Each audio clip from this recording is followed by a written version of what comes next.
Isabelle Boulay est l'une des plus belles voix actuelles. Dans son nouvel album, Merci Reggiani, elle rend hommage à un des plus grands messieurs de la chanson française. Un pari osé, car Reggiani est un monument.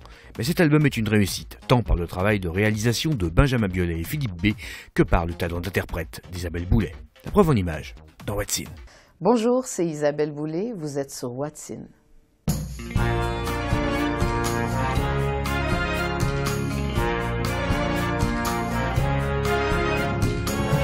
Il suffirait de presque rien, peut-être 10 années de moins pour que je te dise je t'aime.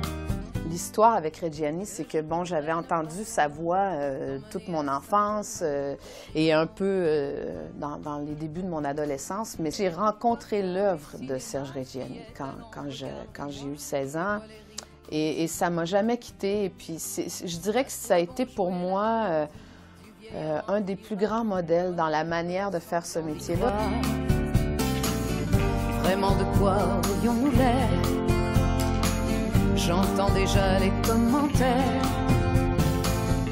Elle est jolie, comment peut-il encore lui plaire? C'est quelqu'un qui ne se fatiguait jamais. Donc, c'était assez impressionnant de voir le tonus qu'il avait et le respect, aussi la façon dont il faisait le métier.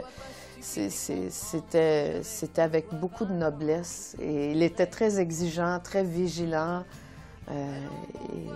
Et le souvenir du Palais des Congrès, pour moi, c'est un souvenir impérissable où on s'est tenu la main et on a chanté Ma fille ensemble. À côté d'un clown en train de faire son dernier tour de piste. Vraiment de quoi aurais-tu l'air? J'entends déjà les commentaires. Je ne fonctionne qu'à l'instinct, en fait. Je pense que c'est la chose qu'il faut écouter le plus parce que notre liberté, elle est là aussi. Et moi, je me donne cette liberté-là de prendre les chemins qui sont guidés par le cœur. J'avais envie de lui dire à quel point il m'avait accompagnée, à quel point il a eu de l'importance pour moi, pas seulement parce que je suis une chanteuse, mais en tant qu'être humain aussi. Quand on écoute Serge Reggiani, en tout cas moi, ce que ça me fait, c'est que j'ai l'impression d'avoir un compagnon. Il suffirait de presque rien, peut-être 10 années de moins pour que je te dise je t'aime.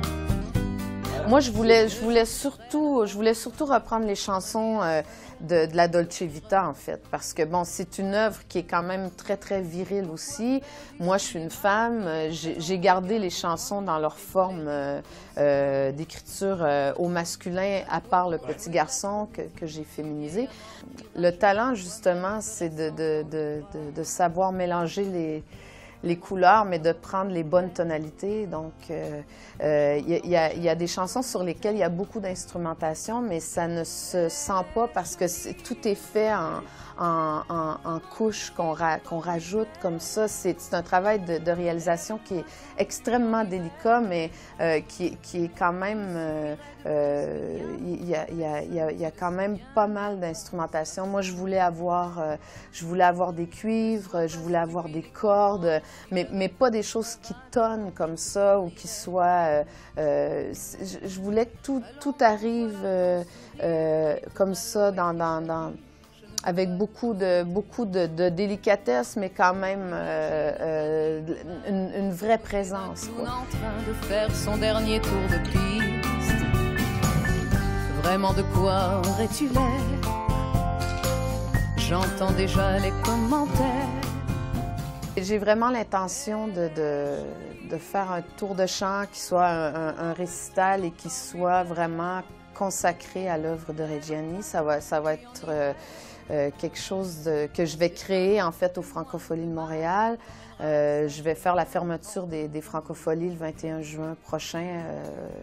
Donc, avec ce spectacle-là. 10 années de moins pour que je te dise